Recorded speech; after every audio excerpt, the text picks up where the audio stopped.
নমস্কার বন্ধুগণ, ২৬শে অক্টোবর ২০২৩ কাতারের লোকাল কোর্টে একটি সিক্রেট হিয়ারিং হয়, যেখানে ৮ জন রিটায়ার্ড ভারতীয় নেভি অফিসারকে মৃত্যুদণ্ডের সাজা শোনানো হয়।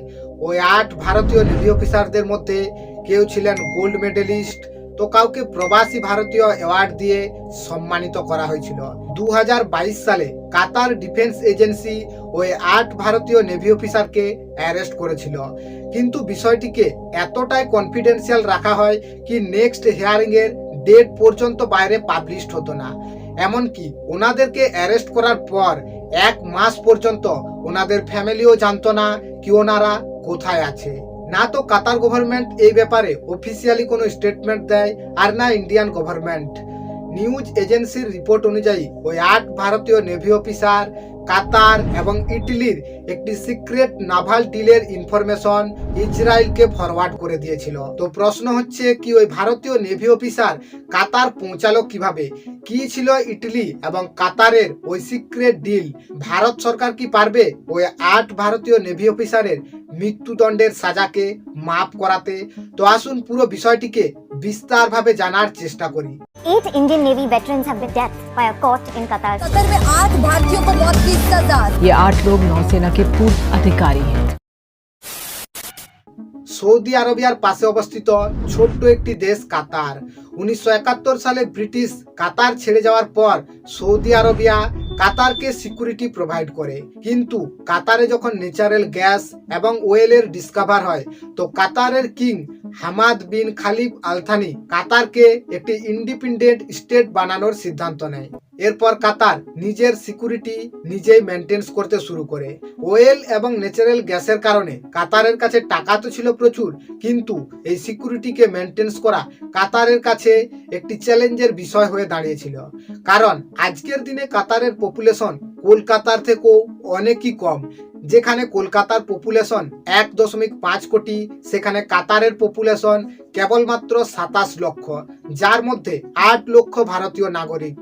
তো এত কম পপুলেশনে সিকিউরিটি মেনটেন্স করা সহজ বিষয় ছিল না। আর এরই কারণে কাতার বাইরের থেকে কন্ট্রাক্টে সিকিউরিটি হায়ার করতে শুরু করে। কাতারের লোকেশনকে যদি দেখা হয় তো ৩৫,০০০ স্কোয়ার কিলোমিটার এরিয়া সমুদ্র দিয়ে ঘেরা। আর কাতারের নর্থ ন্যাচারাল গ্যাস কাতারের লাইফলাইন বললেই চলে, কারণ এটি কাতারের মেন রেভিনিউ সোর্স। আর তাই এর সিকিউরিটি সবসময় প্রায়োরিটিতে থাকে। এরপর যখন বাল্টিক সিতে নর্থ স্ট্রিম পাইপলাইনের উপর অ্যাটাক দেখতে পাওয়া যায়, তো কাতার তার নাভাল সিকিউরিটিকে আরও স্ট্রং বানাতে শুরু করে।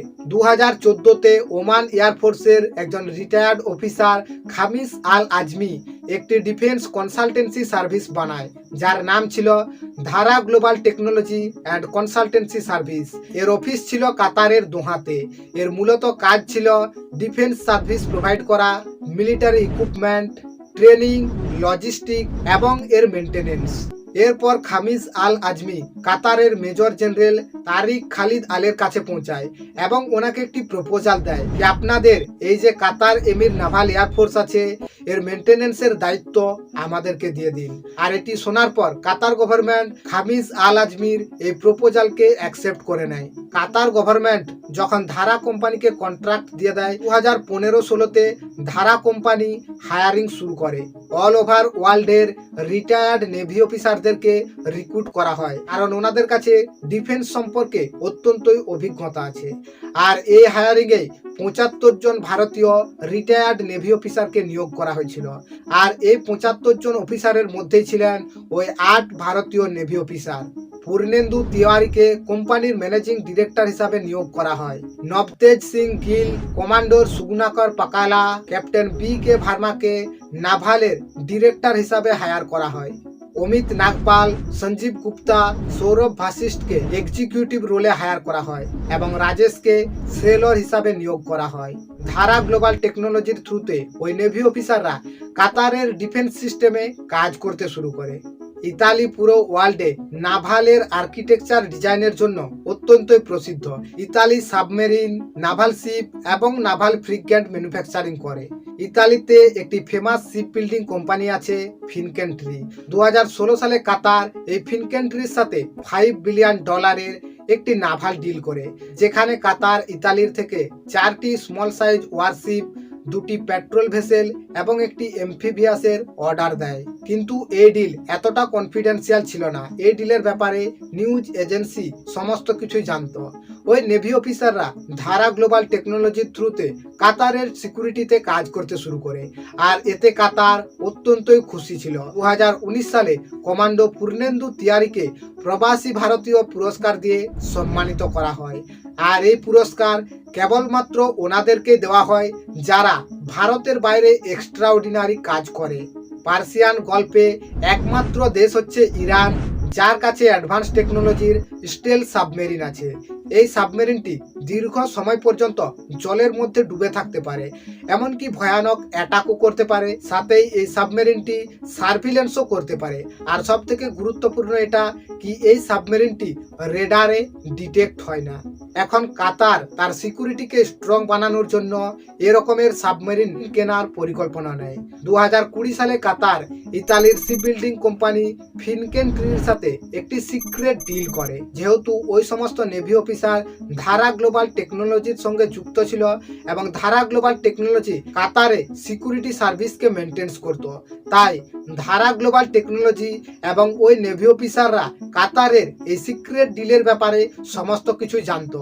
ওনারা জানতো কি কাতার ইতালির থেকে একটি অ্যাডভান্স টেকনোলজির 212A সাবমেরিন কিনতে চলেছে।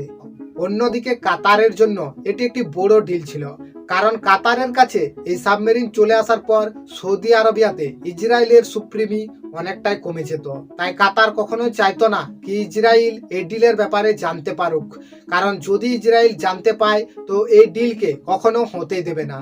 এখন ইন্ডিয়া এবং পাকিস্তানের মধ্যেও রেস শুরু হয়ে যায় যাতে এই সাবমেরিন কোনো দেশই না পায়, কারণ কাতারের সাথে পাকিস্তানের এমনিতেই বেশ ভালো সম্পর্ক আছে। পাকিস্তান কাতাল নাভারের শিপকে অনেক সময় ব্যবহার করে থাকে, আর যদি এই সাবমেরিন কাতারের কাছে পৌঁছে যায় তো পাকিস্তান যে কোনো সময় কাতারের সহায়তাতে ওই সাবমেরিনকে কিনে নিতে পারে, আর এটি ভারতের জন্য রিস্ক হয়ে দাঁড়াতে পারে। 17 মার্চ 2021 ইতালিতে ওই 212 সাবমেরিনের একটি প্রেজেন্টেশন হয়, যেখানে এটি মেনশন করা থাকে কি ওই সাবমেরিনটি বাইরের কোনো দেশের জন্য বানানো হচ্ছে। কিন্তু কোনো কারণবশত ওই প্রেজেন্টেশন লিক হয়ে যায়, আর এরপর মিডল ইস্টের news agency back to back এই রিপোর্টকে পাবলিশ করতে শুরু করে। আর এরপর 30 আগস্ট 2022 রাত্রের দিকে কাতার ইন্টেলিজেন্স এজেন্সির স্টেট সিকিউরিটি ব্যুরো ওই 8 ভারতীয় নেভি অফিসারের অ্যাপার্টমেন্টে পৌঁছায় এবং ওনাদেরকে বলে কি আর্জেন্ট নাভালের এক্সারসাইজ করতে হবে, যার জন্য ওনাদেরকে প্রয়োজন আর ওনাদেরকে যেতে হবে। এই কথা শোনার পর ওই 8 ভারতীয় নেভি অফিসার ওই সিকিউরিটি ব্যুরোদের সঙ্গে চলে যায়, আর ওনাদের সঙ্গে যাওয়ার পর ওই 8 ভারতীয় অফিসারকে সলিটারি জেলে বন্দি করে দেওয়া হয়। সলিটারি জেল এর অর্থ কি প্রত্যেককে আলাদা আলাদা সেলে বন্দি করে দেওয়া হয়, না কারোর সাথে কথা বলতে পারবে আর না কারোর সাথে দেখা করতে পারবে। আশ্চর্যের বিষয় এটা কি ওনাদেরকে অ্যারেস্ট করার পর 1 মাস পর্যন্ত কেউ কিছু জানতেই পায় না কি ওনারা গেল কোথায়। এরপর পাকিস্তান নিউজ এজেন্সি এই নিউজকে ব্রেক করে দেয়। পাকিস্তান নিউজে রিপোর্ট পাবলিশড হয় কি 8 জন ভারতীয় নেভি অফিসারকে কাতার জেলে বন্দি করে দিয়েছে, আর এরপর ওনাদের ফ্যামিলি ওনাদের সাথে কন্ট্যাক্ট করার চেষ্টা করে, কিন্তু কোনোরূপ কোনো কমিউনিকেশন হয়ে ওঠে না। আর এরই কারণে ওনাদের ফ্যামিলি এরপর ইন্ডিয়ান এম্বাসিতে কন্ট্যাক্ট করে। 1 অক্টোবর 2022 কাতারের দোহাতে যে ইন্ডিয়ান এম্বাসি আছে তার অফিসার দীপক মিত্তাল কাতার অফিসিয়ালের সঙ্গে যোগাযোগ করে, আর এরপর ওনারা কাউন্সিল অ্যাক্সেস পেয়ে যায়। কাউন্সিল অ্যাক্সেস এর অর্থ কি ওনাদেরকে ওই 8 ভারতীয় নেভি অফিসারদের সঙ্গে দেখা করার জন্য পারমিশন দিয়ে দেওয়া হয়।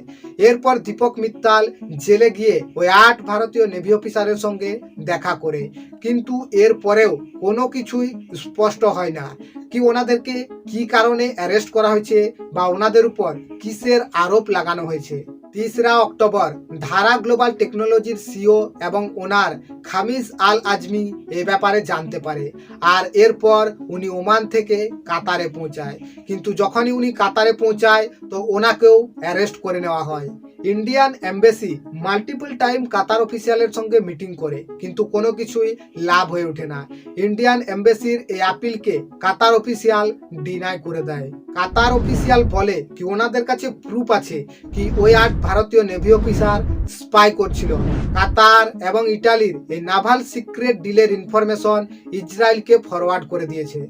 কাতারে এত সব কিছু হয়ে যায়, কিন্তু ভারতের কেউ কোনো খবর পর্যন্ত পায় না। এরপর 27 অক্টোবর 2022 পূর্ণেন্দু তিওয়ারির বোন মিতু ভার্গব ইন্ডিয়ান মিনিস্টারকে ট্যাগ করে করে টুইট করতে শুরু করে, আর এই টুইটের পর ধীরে ধীরে ইন্ডিয়ান রিটায়ার্ড অফিসাররা মিতু ভার্গবের এই টুইটকে সাপোর্ট করতে শুরু করে এবং ভারত সরকারের কাছে আপিল করে কি যাতে ওই 8 ভারতীয় নেভি অফিসারকে কোনো রকমভাবে ছাড়িয়ে দেশে নিয়ে আসা যায়।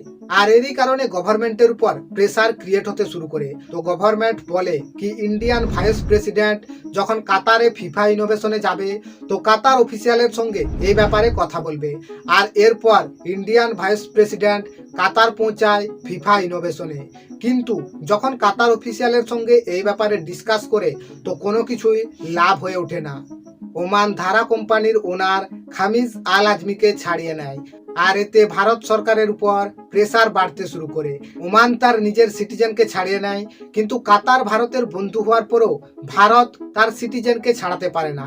কিন্তু এরকম নয়, গভর্নমেন্ট মাল্টিপল টাইম ট্রাই করে, কিন্তু কোনো কিছুই লাভ হয়ে ওঠে না। 15 মার্চ 2023 ওই 8 ভারতীয় নেভি অফিসারের লাস্ট বেল অ্যাপ্লিকেশনকে রিজেক্ট করে দেওয়া হয়।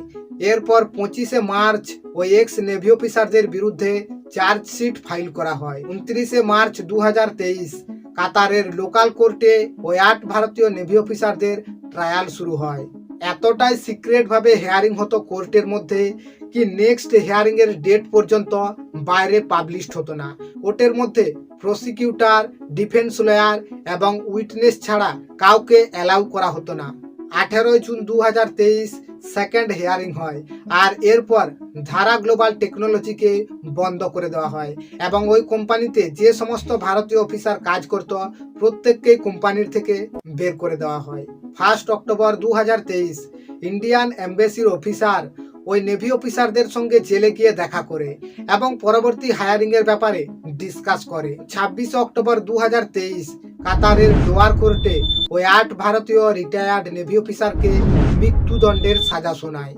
এই নিউজ সামনে আসার পর ভারতের মিনিস্ট্রি অফ এক্সটার্নাল অ্যাফেয়ার্স পুরোপুরিভাবে আশ্চর্য হয়ে যায়। ডিপ্লোম্যাটিক লেভেলে ভারতের অনেকই বড় একটা হার। ওমান তার সিটিজেনকে ছাড়িয়ে নিল, কিন্তু ভারত পারল না। কিন্তু এর পরেও ইন্ডিয়ান গভর্নমেন্ট কাতার অথরিটির সঙ্গে কথা বলতে থাকে, আর নভেম্বরে কাতার অথরিটি ইন্ডিয়ান গভর্নমেন্টের এই আপিলকে অ্যাকসেপ্ট করে নেয়, কিন্তু পরবর্তী হিয়ারিং এর ডেট এখনো জানানো হয় না। ইন্ডিয়ার কাছে এখন কেবলমাত্র 3টি উপায় আছে। প্রথমত, কাতারের লোকাল কোর্টে গিয়ে সরাসরি চ্যালেঞ্জ করা এবং কেসকে লোয়ার কোর্টের থেকে হায়ার কোর্টে নিয়ে যাওয়া। প্রধানমন্ত্রী নরেন্দ্র মোদী সরাসরি কাতারের আমিরের সঙ্গে কথা বলতে পারে। অন্যদিকে কাতার এবং ভারতের বন্ধুত্ব প্রায় 50 বছর হতে চলেছে এবং কাতারের ওয়ার্কফোর্স অনেকটাই ভারতের উপর নির্ভরশীল। কাতারে 8 লক্ষ ভারতবাসী থাকে এবং ইন্ডিয়া কাতারের থেকে এলপিজি, এলএনজি এবং পেট্রোল ইম্পোর্ট করে। বিগত বছরের ইম্পোর্ট ছিল $16.8 বিলিয়ন, যেখানে কাতার কেবলমাত্র ভারতের থেকে $1.9 বিলিয়ন ইম্পোর্ট করে। 18 ডিসেম্বর কাতারে ন্যাশনাল ডে সেলিব্রেট করা হয়, আর ওই দিন আমির অনেক কয়েদির সাজাকে মাফ করে দেয়। কোনো কারণে ইন্ডিয়া যদি ডিপ্লোম্যাটিক লেভেলে কাতারের উপর প্রেসার ক্রিয়েট করতে পারে তো হয়তো 18 ডিসেম্বর ওই 8 ভারতীয় রিটায়ার্ড অফিসারের সাজাকে মাফ করে দেওয়া হতে পারে। আবার 2015-তে কাতার কিং আমির ইন্ডিয়া এসেছিল, যেখানে উনি ভারতের সঙ্গে একটি এগ্রিমেন্ট সাইন করেন, প্রিজনার এক্সচেঞ্জ এগ্রিমেন্ট। কি কোনো ভারতীয় ব্যক্তিকে কাতারে যদি কোনো পানিশমেন্ট দেওয়া হয় তো সেই ব্যক্তি ভারতে এসে তার সাজাকে পূরণ করতে পারে। অন্যদিকে ভারত এই কেসেতে কোনো মিডিয়েটর কান্ট্রির সাহায্য নিতে পারে। যে কোনো ভাবেই হোক দেশের নাগরিক যদি দেশে ফিরে আসে তো এটাই আনন্দের বিষয়। আশা করছি ভিডিও আগের মতোই ইনফরমেটিভ ছিল। ভিডিওটি দেখার জন্য আপনাকে অসংখ্য ধন্যবাদ। আপনার দিনটি শুভ হোক।